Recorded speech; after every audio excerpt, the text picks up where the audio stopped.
family, and technology.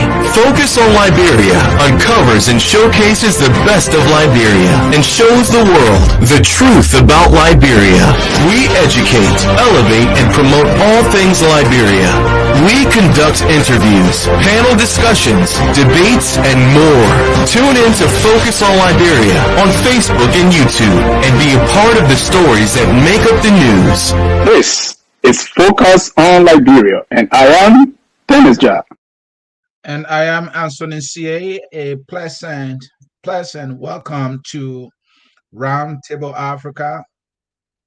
And we are here to discuss the top African news story week. Edward Amara, Focus on Liberia, West African correspondent, is here to help us break things down. And for us, the struggle, the challenges of Africa, and also to talk about the possibilities there are that this great continent can actually be the greatest country it was made to be. Edward Amara joins us from Freetown, Sierra Leone, Focus on Liberia, West African correspondent. It's good to have you, brother. Welcome. Let's do this. Well, thank you very much. And I also want to join you in welcoming our wider listeners, home and abroad, to discuss things that have a direct relationship with Africa, to analyze situation, maybe to present them the way they are and to find possible solution about what is affecting our continent, and to maybe discuss things that are positive and negative and find a way forward. Edward, thank you. And thank you so very much for joining us in today's edition of Roundtable Africa, talking about the top African news stories of the week here. Number one, we are looking at ANC backs South African president over corruption report. Edward will break it down for you. Also, the choice of new UK, that is the United Kingdom Prime Minister, as PM, inspiring for youth in Africa vying for political offices. Folks, if you are not aware, there is a new elected Prime Minister of England. He is of African descent. His parents migrated from East Africa and settled in Great Britain, even though they also have some Indian roots, but they migrated from East Africa. He will go to be elected as the Prime Minister of Great Britain. He was born 1980. So, folks, many young Africans looking at this young man to be the head of government for the United Kingdom, they are like, wow, if this is possible in the West Mainland, it's possible yet in Africa. But we will go more into that, and we will show you the possibilities there are for Mama Africa. Also, Burkina Faso military junta recruits civilians to fight jihadists. What is going on there? Edward will break it down. And this is the one that captured it all. Africa's performance in the FIFA World Cup in Qatar. Why are the African coach just dropping the flies? If you look at all the teams participating into the World Cup or in the World Cup, you will come to realize the big teams, some of the big teams, their players are Africans as well. Some of their players, you look at France, you look at England and many other countries, you see Africans. These are talents taken from Africa, being used by other powerful countries, and they are succeeding. We will talk about that. Let's get to it in no time. Edward, let's get started with our first story here. What is going on in South Africa? I see that the ANC is backing South African president over corruption report. What do we know about this story? No, thank you very much. This is a really sad event. We all know South Africa to be a country that have tasted the apartheid regime. That is a kind of situation where blacks, who are the majority in South Africa, we are being ruled by the white minority. We are deprived, tortured, and we saw the like of Nelson Mandela coming into power into the late 1990s. or into the early 1990s, he fought for the liberation of South Africa and asked for reconciliation and ensure that the country is being governed on the principle of equality. Then he advocated for maybe reconciliation and asked South Africans not to ever repay the white minority for what they did for the sake of sanity, maybe a convivial, if not a peaceful society. Since then, we have seen president coming and going, and South Africa is a kind of society where normally their laws have been drawn from on international principles, like what happened into the UN because of the amalgamated society that they have. So the like of Thabo Mbeki was voted out, or he was being impeached out of vote of no confidence. We saw Jacob Zuma took over power. Jacob Zuma also was voted out of vote of no confidence because of corrupt practices. Then we saw, because under him, the South Africa became a state culture with corruption. The Gumta family, by some Indian people, we are so their names are so high to an extent that everybody felt that Jacob Zuma should leave, and he involved nepotism, favoritism, maybe sectionalism. You can even call it tribalism or something like that. Most of the Zulu-speaking tribes, especially from KwaZulu-Natal, tasted a lot of power. Then we saw a man, a charismatic person, one who have been a long steward of the ANC, that is the African National Congress, who also tasted a bit about apartheid, took over South Africa. That is Cyril Ramaphosa. Cyril Ramaphosa actually fought against Nkosazana Dlamini Zuma, that is the wife of, or the former wife of the former president of South Africa, that is Jacob Zuma. By then, she was the head of African Union, that is AU. And since then, Nkosazana Dlamini Zuma could not actually succeed to take over the realm of affairs from her husband, because people accuse her that and the political leadership is not passed through marital relationship. It shouldn't be like from the husband to the wife. Then we saw Cyril Ramaphosa came in, being a charismatic leader, somebody who promised to fight corruption, but a business tycoon who knows everything about South Africa, whether it be bad or good, in terms of the political affairs, whatsoever. He came in.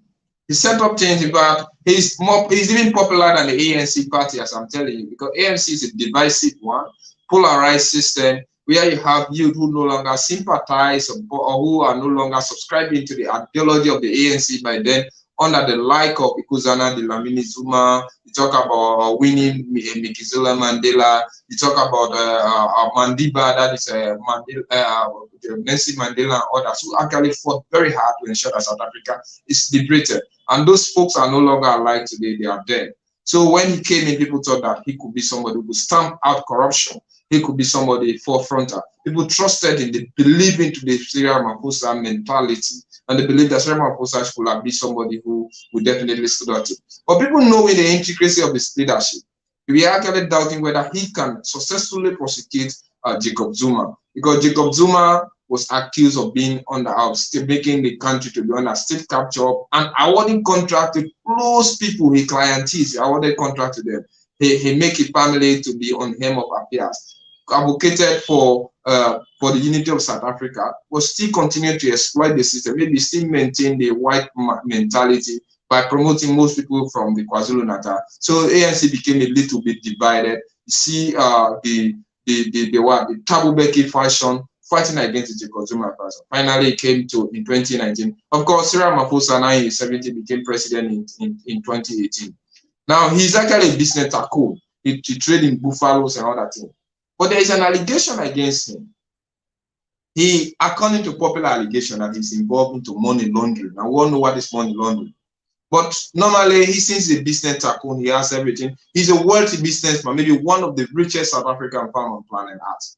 So nobody can say it is politics that get him rich, but maybe politics laid the foundation for him to become rich, because this man has been into political affairs of South Africa for quite a long time. And man, he also served as a deputy president under Jacob Zuma, who is now also accused of being corrupt. So if Jacob Zuma would have done anything corrupt, he also knows something about it because he was his deputy. So sometimes ago, in 2019, he was accused of having led this or ordered the assassination if not the killing of 9 bodies into his our farm where he's taking care of buffaloes. According to popular allegation. Hold on, Edward. So the topic here is ANC backs South African president over corruption report. So it is the political party now, the African National Congress, that has been this symbol of redemption in South Africa, that fought for the freedom of South African, is now backing or standing with a president who is being accused of corruption. Is that what the story is here? Absolutely. That is where I'm driving. I just wanted to lay some foundation. Now, he has been accused of being involved into money laundering. And money laundering is a corrupt act. How on earth can you afford to keep $4 million, according to popular allegation? He, the one that he confessed, was on his farm, and people went actually to steal the money. It was out of the shootout that one of his bodyguards on the farm was killed. According to the but from other leakage papers that came out, it was around $20 million. And this is actually tackled around corruption, money laundering. But the president is saying no. It was $4 million, and that money was bought by was brought to the farm by a Sudanese trader who came to buy buffaloes. So it was then. But they said, if you are not involved into money laundering, Edward, how can you afford? Yeah. Edward, you are using dollars here. Is that US dollar or? Yeah, it's US dollars. Yes, US dollars. Okay, $4 million, 3.3 million pound sterling or UK or euro.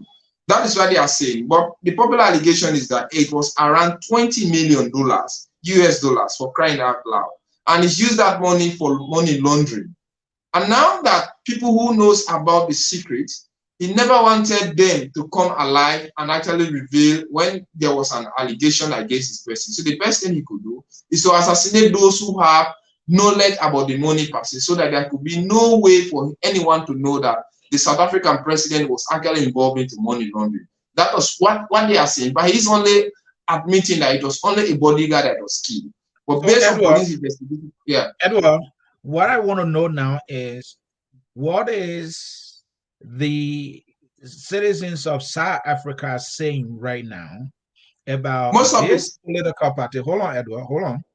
What is the general public, South Africans, saying now about this political party, that the ANC?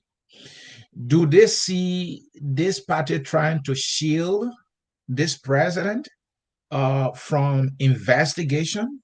What is the general feeling among the citizens of South Africa concerning this report?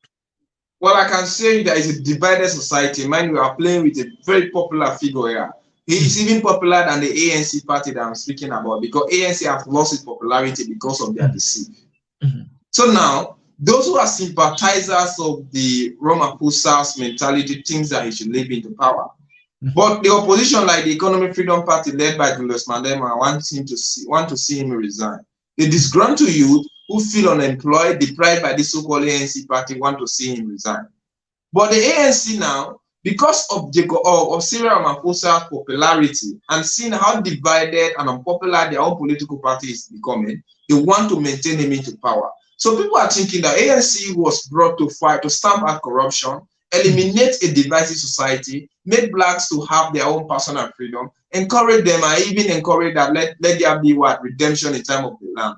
But now they are trying to back somebody, not because of legality, not because of he still have that popular majority into South Africa, not because he's doing something that is right, but only for them to remain into power. So there is a divided society, wrong sentiment be sent around. Parliamentarians, those who are on the opposition part, want him to leave, but the African National Congress, because they want to still continue to maintain the power that they took in 1993, they want to still continue being into power in 2024. They are backing the corrupt president to still be alive and in power. So, Edward, what are some of the things that are leading the African National Congress, the party ANC, becoming so unpopular now? Well, people have actually lost faith into them because the blacks fought for them to be liberated. Like they watch at the South African society, black are still suffering in the hand of the minority, that is the white.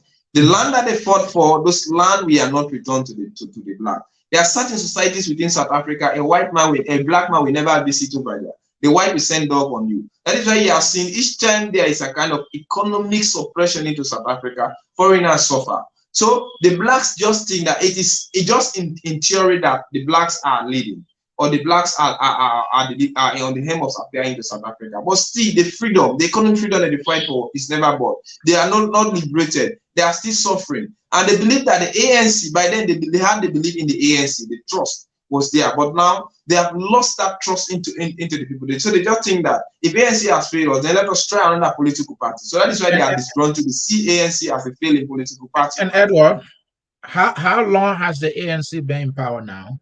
Since 1993 to now, it is we are now catching maybe around 30 something years now.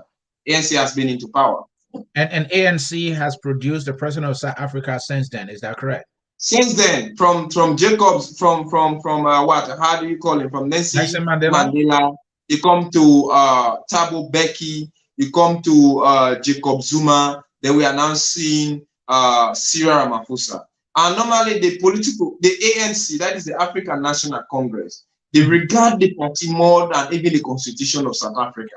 And it is like anybody who gets the symbol of the ANC, you automatically win. Because you still have people who sympathize with the ANC came as the African National Congress. So all Africans support it. It is only now we're having parties like the Economic Freedom Parties, that is led by Julius Malema, and other white minority parties. But that the political party into South Africa was formed on racial basis. So, and the ANC was a uniform, and so all blacks who are in the majority supported the ANC, is the African National Congress. So their popularity still remain there. You still have the Economic Freedom Parties. These are the breakaway parties who are maybe the destroyer to be social rebels. They are also part of the black, but it's really difficult. Thank you, Edward Amaradeb, breaking things down. Look, folks, before we move to the next topic here, I will say this. The ANC during the apartheid era was that political institution that birthed to fight for the freedom of all South Africans, especially the blacks. They were persecuted. Many of them were sent into prison. They marched. They experienced the worst atrocity ever. And yet their spirit never quenched. The issue was the white minority that was in charge of political governance in South Africa subjected majority of the blacks to all forms of discrimination and atrocities. They were seen in their own land as strangers and refugees. And they got to the point where they said, we can't take this. And they decided to fight for their freedom, for their right, the right for self-governance. Many years later, they got it. And yeah, they are. The ANC, for that reason, became the symbol that every black man and woman in South Africa wanted to identify with, because the ANC as an institution stood for the rights of blacks in South Africa. Nelson Mandela will go to be elected. Smile will get on the faces of South Africans. Many say he left with grace. And so since then, the ANC playing such a monumental role in the freedom for South African has been regarded as the institution to go with politically. They have produced every president since then. These are the African leaders we're talking about today, are subjecting their very brothers to all forms of corruption. Many of you may have heard reports of people in South Africa discriminating against Nigerians. Something they experienced, something they fought against, something they resisted. Why is Africa this way? And this is the ANC now that is not calling for an investigation of somebody from their ranks and file to be investigated, all because he has become so popular. And the party reputation is in the gutter, and its popularity is diminishing.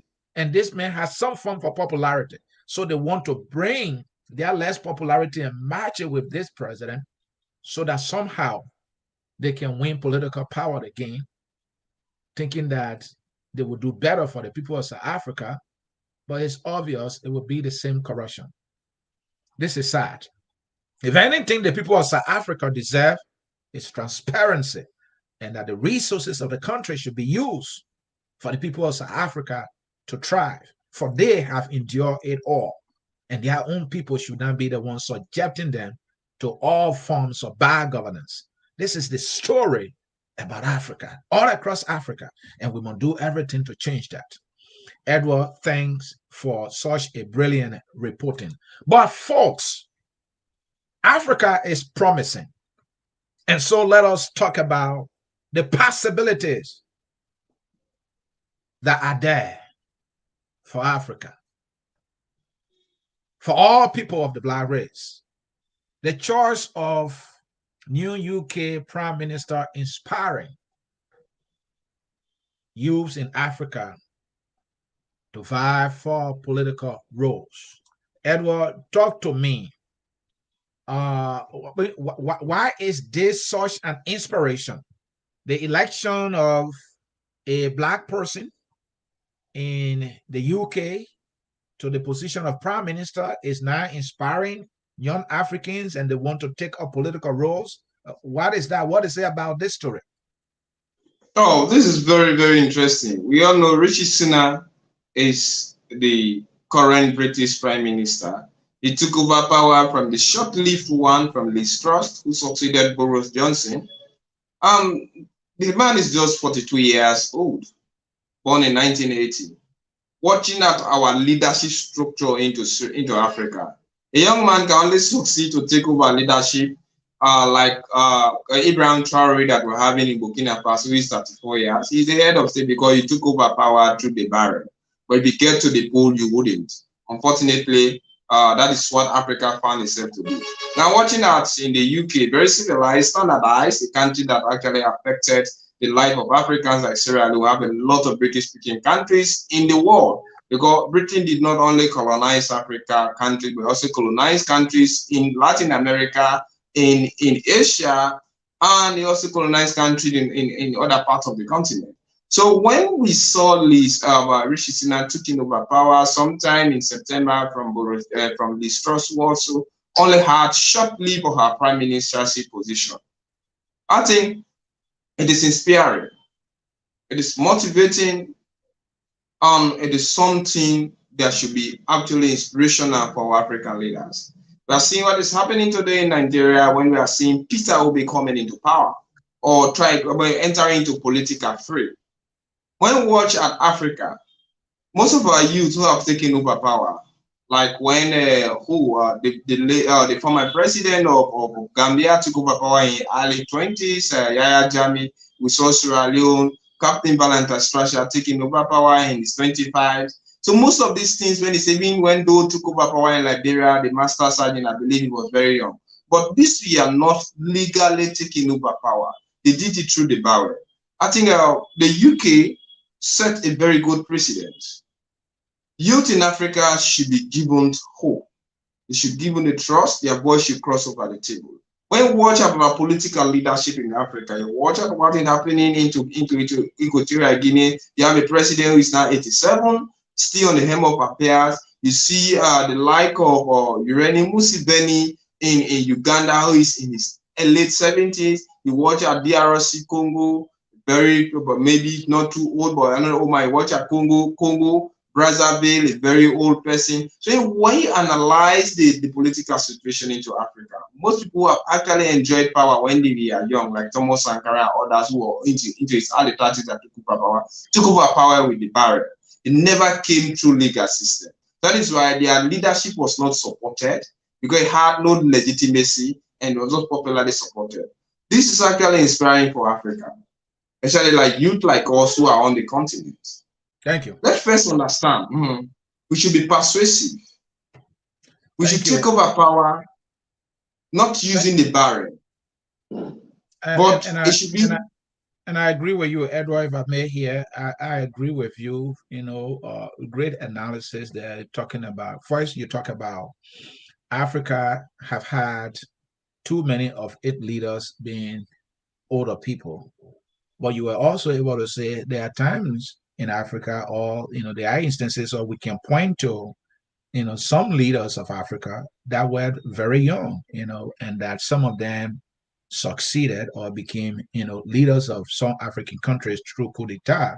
Samuel Doe is one example, and then you talking about people in Burkina Faso, Mali. Now we're talking Guinea.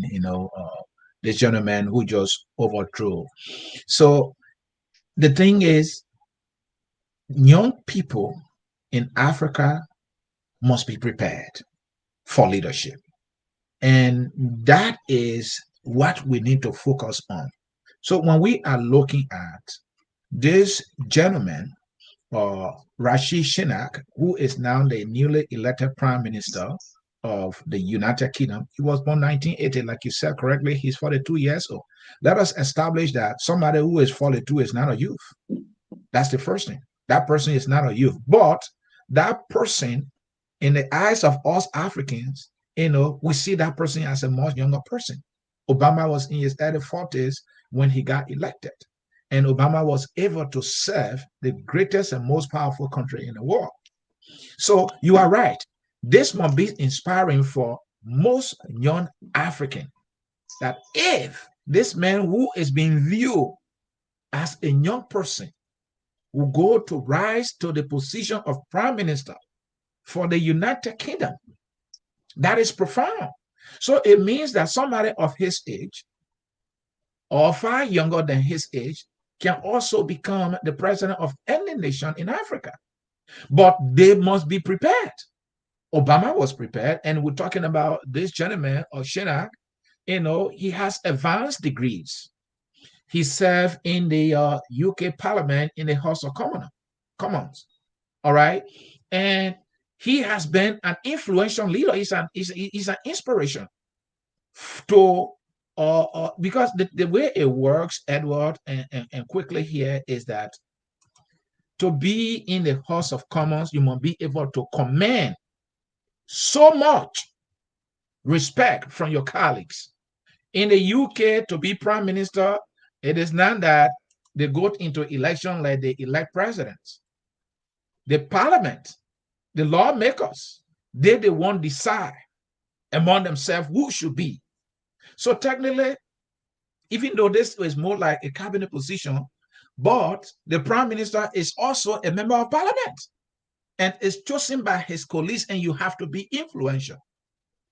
And you are talking about, this man who parent came from East Africa, settled there, of also Indian descent, becoming a prime minister of UK. Of course, it has to be inspiration or be an inspiration to many Africans, because we can relate to him, as somebody of the black race.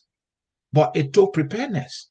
At some point when he was in college, he decided to join the Conservative Party to campaign for them and volunteer. And there he started his political preparedness from. What young people in Africa are doing today, I'm sure many of them are involved. But to what extent have they prepared themselves? Are they rushing? Because opportunity can come to your doorstep at any time. So this is inspiring, for all peoples of the black race. It means that our race also has the intellect, and we put our time to it, we can achieve anything. So we can do better. He will be leading one of the most powerful economies in the world. And he is just 42 years old. How much more about Africa? Will his leadership be a disaster? He's taking over from people who came and had challenges. Will he succeed?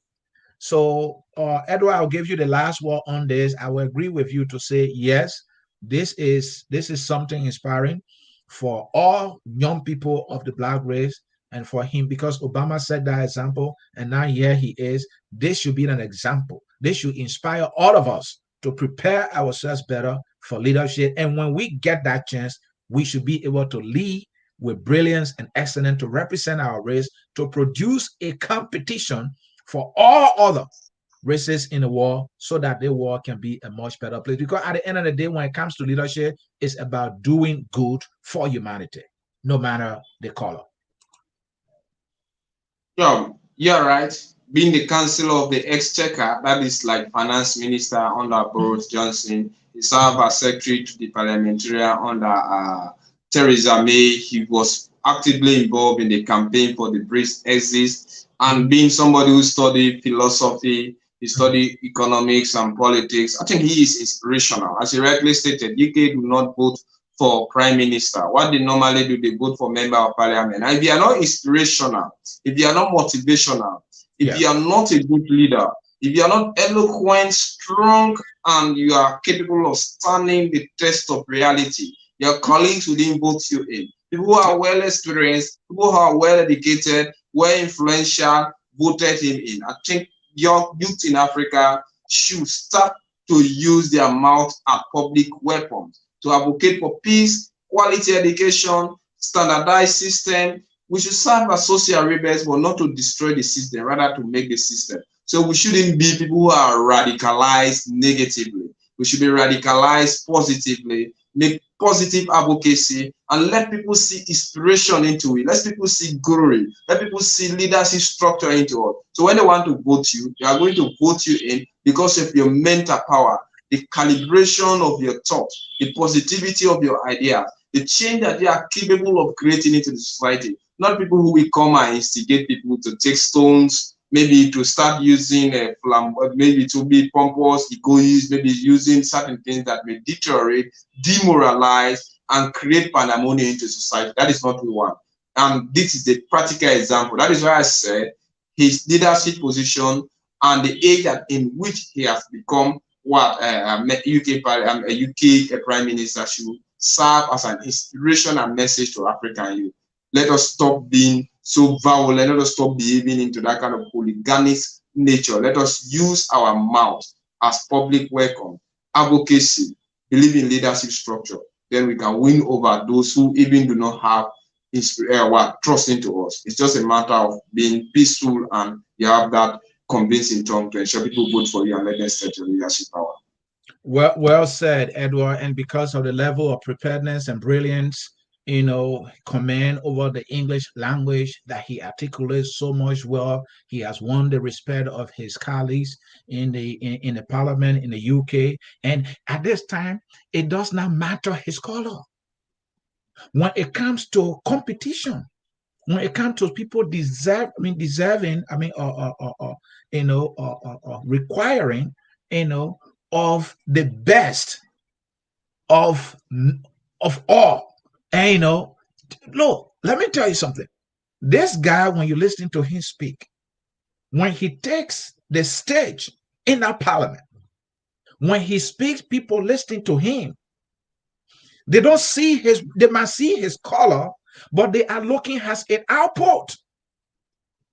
And they said to themselves, he can be a competent representation of this political house. And that's the reason they chose him. It was not because of his color. So color will not matter when we all get on this stage of competition and opting for the best of humanity. Color will not matter, even though he is who he is. But what he was offering or has been offering the people, that's what they look at. So you can become the most renowned African leader. Even those in the West will come to you to work with you. When you address them, they will show you respect. They will trust you and they'll commit more resources. Investment will come to your country. An example which is not best is Rwanda. He's providing a leadership that is transforming that nation. So other Western nations are going there and carrying investment. He's respected for loving his people and providing for them, a governance that uplifts the standard of living in Rwanda. So if any African can do that in Africa, The worst will do, they will work with you. And if you have the qualification, they will work with you. For example, it's Ellen Johnson Sirleaf in Liberia. Even though she is corrupt like no one I've ever seen, but Ellen is eloquent. Ellen knows how to she knows her way around. You know, when she speaks to leaders, they see somebody who is intelligent and smart. So they did business with her, except that Liberia was cheated. If only Ellen would have done just 50% of the good she could have done for Liberia, would be in a much better place. And we can't emphasize this. You know, Edward, let's go to the story here. Burkina Faso military junta recruits civilians to fight jihadists. This is one of the troubles of Africa, my dear brother. Jihadists. I mean, in Africa, should we be talking about this? We should be talking about education. We should be talking about science and technology. You know, the world is fast moving ahead, and we are talking about extremist group in our midst. And you know, I mean, this is why we should be fighting. We should be fighting poverty. We should be fighting ignorance. We should be trying to build cars and create our own computers and cell phones. The Chinese are leaving us behind. The Indians are leaving us behind. And now this is the fight we have to engage in at this time, in this era we find ourselves. Let us hear you. What is going on in that African country? Well, another failed nation, a nation that is deeply deteriorating, may be spreading the worst set of things that West Africa never wanted. But now we are growing to maybe accept it and try to find solution to it. From Thomas Sankara, change Burkina Faso from Upper Bata to Burkina Faso. We saw Blade Compaoré who overthrew him. We saw after that, Damiba came in, or how did he call it? Damiba and others, they came in. When he failed, one coup d'etat to another. Now we are seeing Abraham Traoré, a 34-year-old, very, very inexperienced. We are talking about youth in leadership. Unfortunately, our youth have succeeded to come in power into Africa. They only did so, or they have done so through the barrier, not through the legal means. And being in a deeply polarized, divided, maybe radicalized society where you have Islamic activities going on, jihadist mentality, people are being killed on a daily basis, taken hostage. Burkina Faso is one of the loose states where the government per se, they only boldly say they have control over the state, but they do not have any absolute control over the state because jihadists are definitely operating into Burkina Faso. Now, this man came in, he overthrew Damiba and promised that he's going to sanitize the society and ensure that he stamped out Islamic movement into society and ensure that Burkina Faso's or the Burkinabes once gain their freedom. But unfortunately, it's no longer in relationship with France. Russia, whom promised them to actually support them, Russia is now fighting a war with Ukraine. And we all know the kind of damage that is being caused in Ukraine and how Russia is becoming depopularized.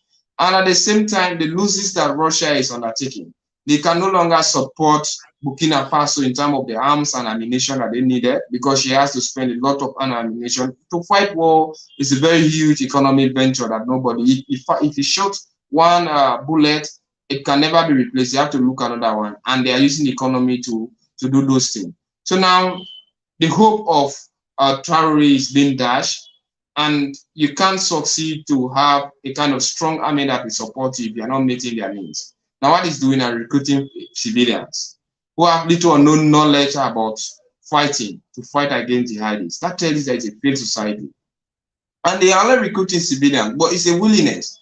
Because what they normally do, when you come into power, the nation sign a social contract with you with the belief that you are able to put up the stop to all anomalies happening in the society. But this man has not been able to normalize the society. So the civilians are coming out. It's a kind of win-win situation because they know that if they cannot serve as vigilante to stop the jihadist encroachment on their society, the government in question will not send her army to amicably or to forcefully install peace into the society. So now what they are doing, and they are relying on themselves. It is just like when Israel, they have the civil defense forces. When they lost trust into the army, the civilian decided to come over. They recruit us, let us help to fight to put an end to the rebels. Maybe even in Liberia and other places it took place. Where you may have vigilantes. When Africa will have vigilantes who will come out to provide security for themselves, it's like the state is failing. The state, they no longer have trust into the faith. The state lack the economic power. They lack the command. There's no uniform power of flowing. So they decided that then let us do it on our own. So this is what is happening today in Burkina Faso. And even Traore, an inexperienced man, not having that flowing, not having the fever, not having that this temperature within the military. He knows that his position is fragile. He knows that he can be overthrown at any time. He knows what he's actually doing because Burkina Faso is a coup-friendly country. Anybody who is there, you may be there today, you cannot be there forever. They will definitely overthrow you. So he's trying to do what he now wants to do now. Let involve the civilian. This has never been done into Burkina Faso. Let it come in. So in short here, it's a failed state. The social contract that he came and signed with the people. And now he has been declared president of Burkina Faso. No longer a military junta. They declare him the president. Now he's using that same. He's using religion, civil society, and other NGOs and whatsoever thing, local NGOs to support his leadership. And now he's involving civilians. So why are the state? Why is the state paying the army to secure? Nobody, because the civilians are now opting to involve into leadership. It's just a failed leadership, and that is why we are talking about Africa. And to end it all, neither Liberia nor Sierra Leone or Guinea is safe because Burkina Faso is our very close neighbor. Burkina Faso share borders with Ivory Coast, and Ivory Coast share borders with Liberia. Liberia share borders with Sierra Leone. Sierra Leone share borders with Guinea, and we share border with Sierra Leone. Both Ivory Coast, both Sierra Leone, Liberia, and Guinea share borders together. Then Liberia share borders with Ivory Coast. Ivory Coast sharing border with Burkina Faso. And do you see how it is very becoming? And Guinea is divided. Mali is unstable. Of course, Cameroon has a kind of separatist movement. So we are just sitting on the time bomb. It's very difficult. Edward, thank you, and great reporting and great analysis. Look, folks, sometimes it's hard to connect the dots, right? But this is profound. You might be in Liberia and say, well, this is not a Liberian issue, and so on and so forth. We are talking Africa. Whatever affects, any African country affects the African race, the African continent, and affects you in a good way, in a bad way. Because the thing is that if other African countries are carrying on this thing coup d'etat over and over, it reflects on you. It means that you lack self-governance and that you are just using the military to come to power, a mass wave, and then another group of people will come and overthrow you. And that means your brothers and sisters in that African country are living an unstable life. And we have experienced civil war before. You run to this country, a few months or a year later, you run into the other place. And so this is a serious problem. Now, let us put it on the other hand. Can you imagine the military junta recruiting civilians who are now military personnel and trained to fight jihadists, to fight extremists? This is what it has come to. This is why we should be fighting in Africa, in this African country. So many of you might be aware when Ellen Johnson Sirleaf took over, when they were trying to bring electricity in Liberia, because of the civil war, most of the trained electricians that were working for LEC, some of them died, some of them fled the country. We have very few people trained. What happened? They took people from Ghana. It was even reported that the light poles that they erected in Monrovia to set up that a small light today, big light tomorrow, they took them from Ghana. So imagine if Ghanaians had not trained people, where we would have gone? Europe? So we would have been relying on Europeans to come and what? Electrify Liberia? We'll be taking lead poles from where?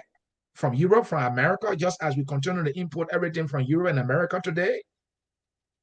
Will it not be cheaper if we were importing some of the things we eat from other African countries? Do you not see how it will be saving us money? Do you not see how it will be empowering ourselves as Africans? Let's say we buy our rice we eat from Guinea. We're pumping money into the Guinean economy. Guineans are Africans. So the dividend is that somebody can get rich in Guinea for the sake of rice and decide to say, well, I'm going to in Liberia now to invest.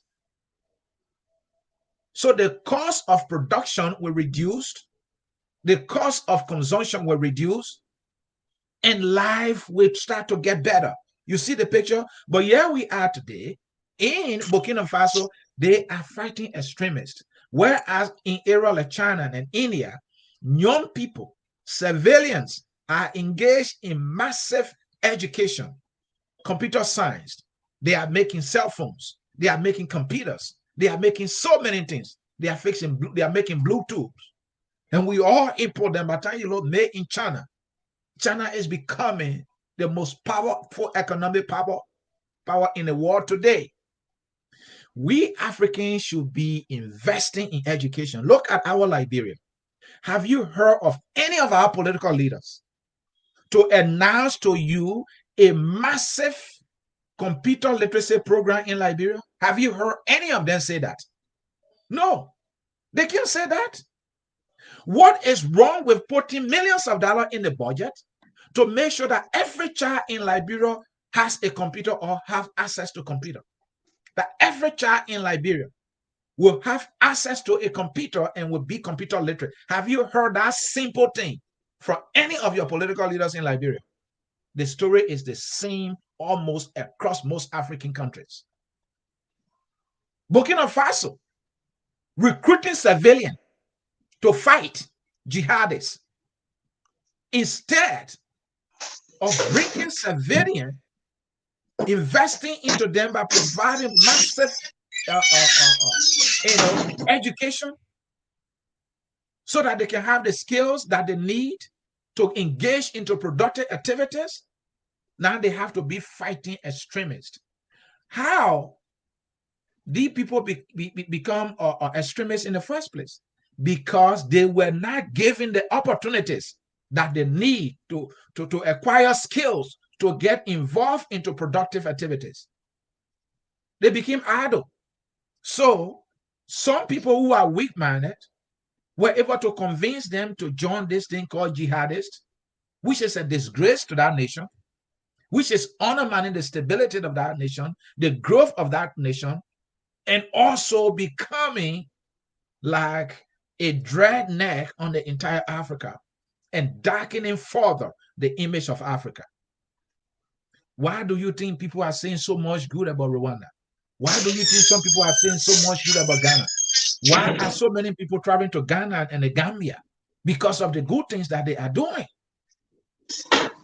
So it's pathetic that we are where we are, all because of ourselves, especially our leaders, who continue to fail to make the right investment in the use of Africa, to invest in our infrastructure, other than to invest in things that don't promote, the growth and development of Africa. This is sad.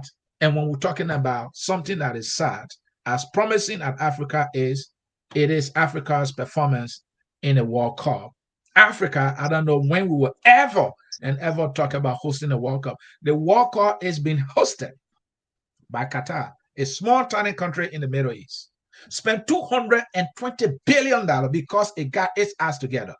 Nigeria has oil in mass quantity. But where is Nigeria? Nigeria, has significant development, but Nigeria has so much, Nigeria should even be giving money to African countries. The money Nigeria has, just from the oil alone, can build all the superhighways that we need in Africa. It has not been done because of poor management and corruption and lack of vision. And so the continent suffers today. All Nigeria is doing is, well, somebody is running there. They go to Nigeria. They give them a few millions of dollars. Well, when you win, and then we'll give you a little cut. This is a pity for this continent of Africa. So let's talk the World Cup. Edward, Africa performance in the FIFA World Cup hosted in Qatar. What is your take? I saw France thing. I saw so Africans. I saw England thing. I saw Africans and many other countries that we can call, even in Switzerland. And even you're talking about the United States, I saw African. Canada, I saw Africans. We have two Liberians that I know of, that participated in the World Cup, but not for our country, Liberia, for all the nations. Talk to me. Africa, World Cup. Well, this is very, very good and interesting. I think in a nutshell, it's phenomenal, fantastic compared to other World Cup performance of Africa. It's just unfortunate that you start. I think we should understand our position as Africans, and maybe football. African, we worship football. Majority of the youth in Africa, they actually love sport. But unfortunately, as we are describing, we have our leadership who are definitely not supporting sporting activities. This is why the like of Alfonso Davies, Timothy Weah may not play for Liberia. Alfonso Davies is representing Canada, for speaking out loud. Timothy Weah, the son of President George Weah, although by virtue of fact he's an American, but we are seeing people who forget about where they were given birth to. They will definitely come back to their country of origin. But provided there is financial support, provided that the economy or the effect of gaining the economic power after their sporting activities, that country can be meted out. This is why you are seeing Africans are denying their place of origin to go and play. When France won the last World Cup, it was typically African Cup of Nations. Because when you watch at it, it was an amalgamated African team that won the World Cup for Africa. Unfortunately, all of them some of them we are from Guinea, Mali, Senegal, Burkina Faso, Niger, you name them. They won the World Cup for France. Then you see, in the nutshell, African performance in the World Cup maybe it's great at this particular level. In the last World Cup that Africa hosted in South Africa 2010, Luis Suarez denied Africa the opportunity for them to go into the semi-final. That is Ghana, when Asamoah Gyan and others were on the hem of affairs. Today, we are seeing, of course, Senegal tried a lot, but they couldn't make it beyond. They couldn't make it beyond the last stage. Okay, Ghana performance was so appalling, they left, but they deprived Uruguay, who also created the same foundation for them to take an exit through. Tunisia was eliminated on 4 points because they lost their first game. Then we saw Cameroon. Cameroon also took an exit route, but they actually managed to go into the last 16. Then we saw Senegal was peer against England into the last 16, but England performance was so strong. And most of the English team that actually hammered out Senegal out of the World Cup, we are made of African players. Some Ghanaians, some Nigerians, some other West African speaking countries. We are made out of that team because Africa cannot uphold it. Yesterday, Africa created one of the great shocker absorber into the World Cup by eliminating Morocco. But when you watch at North Africa, some people, that is the snagging about it. Some people were asking me, well, do you think North Africa is actually part of Africa?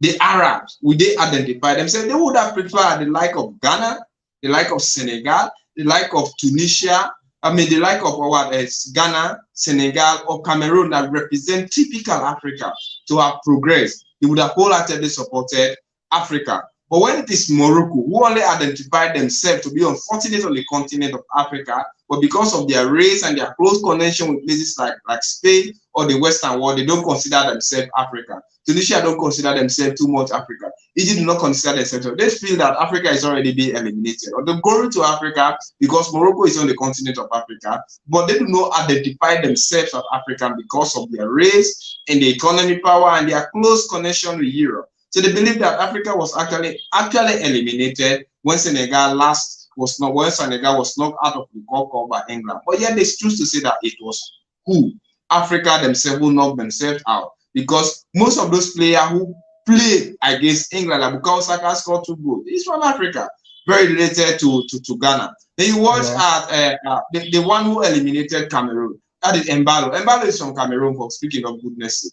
For goodness sake, but he is part of Australia national team because he chose Australia over over Cameroon, and he was the same player that scored a goal against Cameroon. He refused to celebrate, and Cameroonians were against him. So this tells you that not that Africa do not have the talent, we do, but our government is involved into fight. Like Nigeria will never host the World Cup, even for them to host African nations, except act of maybe a lot of influence. But look at them, the country is not politically stable. They have Boko Haram, they have IPOR, they have movement of the Niger Delta, then they have other kidnappers who are around. So if African teams send their players into Nigeria, trust me, kidnappers, you and I do real stories coming out of Nigeria. They may end up maybe kidnapping them while they're heading to the hotels. So people are afraid. Nigeria is not the sanitary, it's not the people country. So these are some of the things. But in a nutshell, I think Africa is greatly performing and there is some amount of improvement. Edward, thank you for that brilliant analysis and reporting that. Look, you said almost it all. You talk about France that won the World Cup the last time. When you look at the European nation, France, a team dominated by the sons of Africa. If only the leaders of Africa have done the investment that Europeans and other Westerners have made in their nations and their people, there is more than likely most of the young people who have stayed in Africa to win the World Cup for an African nation. Now, when you also look at the investment again, you talk about Tim Weah playing for America. You're talking about Alphonso Davies playing for Canada. If only our leaders have invested heavily in their national teams, let's use Liberia as an example, or let's use Sierra Leone as an example. If the Liberian government honored this footballing president, he's been in power for 5 years now, significant 5-year investment for somebody who knows this thing called football and play it to the highest and won it all. One who have thought that this would have been an area of success. If he had managed by making the necessary investment to qualify Liberia, chances are that Timothy Weah, his son, would have agreed to play for Liberia. Alphonso Davies would agree to play for Liberia. You know, I was talking to my son the other day. He plays very well. And I asked him, he's a U.S. citizen now. I asked him, I said, hey, son, should you get the opportunity to be on the B stage? And if Liberia is qualified and the U.S. is qualified, which team will you play for? And he laughed. He said, I'll play for Liberia. Even though I'm a U.S. citizen, I'll play for Liberia. So look, the other player you talk about who scored against his home country and did not celebrate it, there's a story that he wanted to play for a country, but some of the corrupt officials there were demanding him to pay some money for him to make him play for his national team. Look at the France team.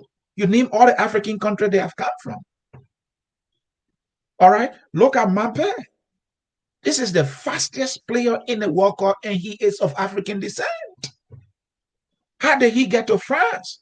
He's looking for opportunities.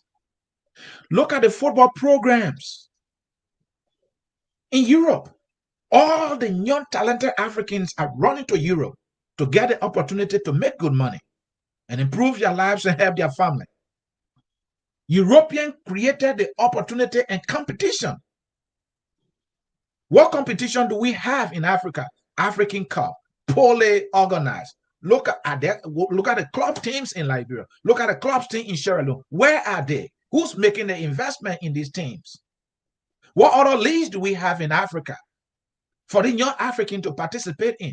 You go in Europe, in England, you're talking about the English Premier League. You have Community Shield. You have the FA Cup. You go to Spain. You're talking about the Spanish La Liga.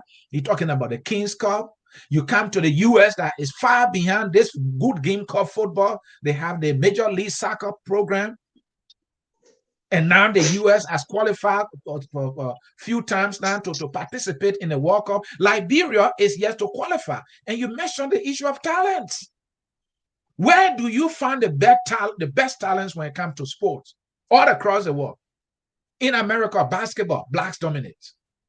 In America, when it comes to football, the American football I call handball, blacks dominate. Then when it comes to soccer, I will argue that blacks dominate. So we have the talents.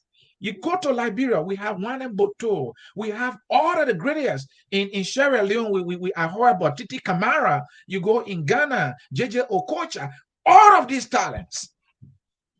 Where are they today? What role are they playing? What platform have been given to them? What investments have been made in this talent for them to reproduce themselves? What are the programs we have created as Africans in Africa so that we can produce our best and contribute to the world? The Europeans are giving their best to the world. David Beckham, yeah, we produce a Joshua out of Manlock. How many Joshua can we produce in Africa without a soccer program that is robust? How many of them? Maybe he might be the only one in our lifetime. But other countries will more than likely produce more because of the investment they are making in their young people in the soccer program. We have the best talent ever, and we are not making the investment, and it is sad on the part of Africa. So I tell you this much. We have the talents, but the talents is not enough. We must make the investment so that we can be able to contribute to the world, increase our respectability among the continents of the world. Africa can do it. The opportunity is there, and we are missing it. Our leaders are missing it, and Edward is sad. We will take a short break, folks. When we come back, we'll be reading your comments.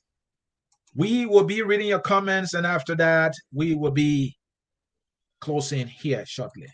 At Focus on Liberia, we discuss everything Liberia, from education to politics, arts and culture, entertainment, agriculture, history, religion, family, and technology. Focus on Liberia uncovers and showcases the best of Liberia and shows the world the truth about Liberia. We educate, elevate, and promote all things Liberia. We conduct interviews, panel discussions, debates, and more. Tune in to Focus on Liberia on Facebook and YouTube and be a part of the stories that make up the news. This is Focus on Liberia, and I am Dennis Jack. Thank you, Dennis. George Free, myself, following my favorite host from Liberia, Grand Cape County. It's a pleasure as always. Joy Moore, following from Tinker Village Community. Liberians are following in Liberia. Justina Beverly Pajibo, I'm here. Let's hear from Tenen Cooper. Hi, Anthony. Hi there, Anthony. Let's discuss LIB. Today we are discussing the whole continent of Africa. Gifty Zero Pen Kwame, following from Kakata. Liberians are following. They are getting the message. Sunday Twabe, I hope I got it right. Good afternoon, watching from New Jersey, the USA. Man Siata Son, ANC of South Africa has lost its taste of revolution. You are on point there. Let us hear from Man Siata Son again. That is not the case. It is not about popularity. It is about accountability. I couldn't agree more. That was when we're talking about South Africa. We are talking about accountability here. I'm watching from Lower Mangibi County. That is Augustine Wieder. Thanks for joining us from all the way there. Let's hear from Miamata Son again. Masiata Son. The ANC is structured in a way that once the president is removed and retired, deputy president within the ANC immediately becomes the president. Let's hear from Batsier, PM of UK or the West is just being a CEO of corporation. Do you want CEO in Africa? If it works, why not? Somebody is saying apple and oranges. Let's hear from Bility. He is a great intellectual as well, and I couldn't agree more. And selection and ascendancy is meritorious, that person said. Like from Bility again, the destabilization of Libya was the main factor. Yeah, that's another thing about Libya, man. I can tell you about Libya all day. Libya, with all that worth, could not do as much as it should have done. But that's for another day. Like, yeah, from millionaire me, what is the better option for Burkina Faso? I did not working with Mali and Guinea. There is no economic like West African force to assist with this problem today. Like, yeah, from uh asking all Liberians in the diaspora to please support the Real Liberian Diaspora FC. We are on Facebook. Our team is made of a talented honor 16 years old boys in Liberia. Our first match is scheduled for December 17, 2022 at Freedom Park. The same December 17 is the rally that we heard about. And so, well, very good effort there. Very good effort there. You are correct. They missed the opportunity to invest in education and development. Ibrahim Traore mentioned this in his latest speech. That is correct. And, Edward, just a few comments there from our viewers. Your response and your closing, sir.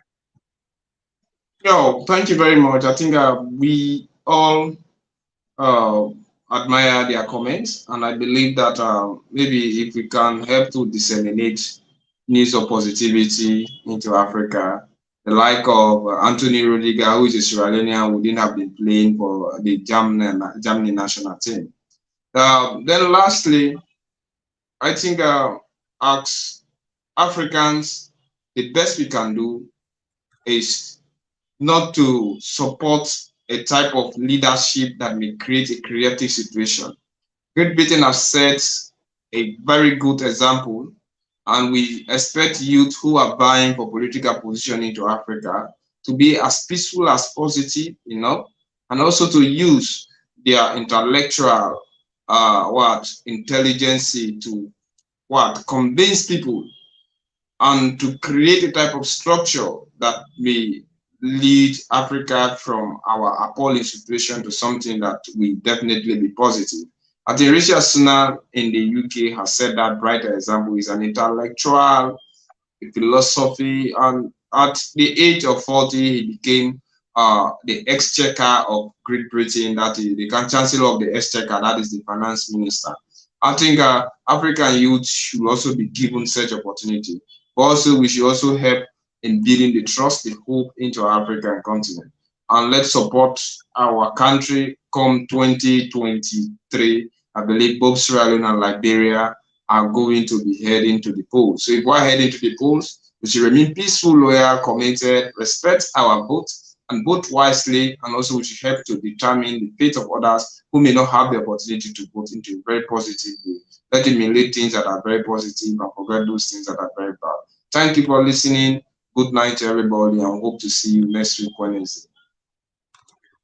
Edward Amara is focused on Liberia, West African correspondent based in Freetown, Sierra Leone, who is always bringing you analysis of all the top African stories of the week. Folks, this is how we will come to the end of yet another edition of the program Roundtable Africa. In today's edition, we brought you ANC-backed South Africa President Over Corruption report. We also talk about how the newly elected Prime Minister of the UK, somebody of African and Indian descent, is like an inspiration to many young Africans in Africa. And we also talk about Burkina Faso military junta recruits civilians to fight jihadists. This is a sad story. And finally, we also talk about Africa performance in the FIFA World Cup. We hope we were able to provide some education, enlightenment, and consciousness, because Africa must know Africa for the good it has, for the glory that awaits it, despite of the challenges that it faces. These challenges are not challenges that we as a people cannot muster the courage to confront and defeat. We have the resources, we have the people, we have the internet, and we have the intellect. Our population is the youngest among all the continents of the world. That is a plus. That is the plus. And in fact, our continent is the one that is least when it comes to natural disaster. So if we develop Africa, more than likely, we will not incur so much disaster compared to, say, America and other countries, that have horrible weathers, most of the time. So we have an opportunity. We have all that we need as a continent and people to make the right investments so that we can be able to give our best to the world, contribute to stability in the entire world, and then make life easier for our people. We need to make the investment in individual countries, especially in the areas of education, healthcare, education, healthcare, education. We need to invest in our infrastructures. We need to be able to transform our society, improve governance in all countries of Africa, do business with each other. Life will become easier for our people. Let us create opportunities for young Africans so that leaving Africa should be a choice and not something that should be a must. Because when they leave, they take all that they have with them. Steve Jobs' parents left Iran and settled in the United States. He made iPhone and Apple product today, which is $1 trillion business in the world. $1 trillion business in the world. Apple. The idea came from somebody whose parents immigrated from Iran. They left, the parent left because they wanted opportunity. The opportunity brought them here, and America is benefiting. America is benefiting.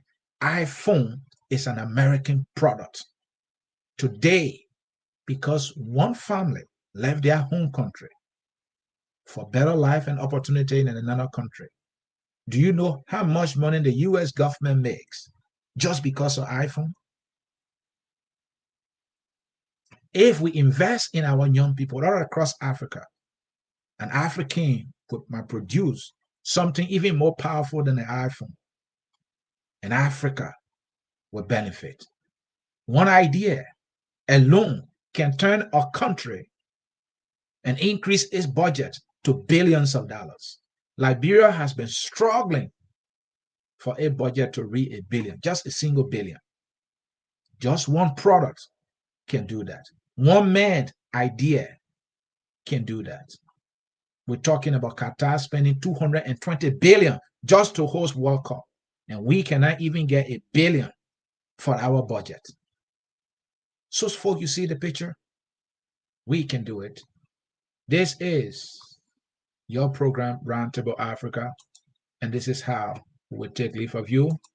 The song says we are all Liberians, and that song is taking us home until we see you again, and bye-bye. We are Liberians. Liberia is our home. Liberian people.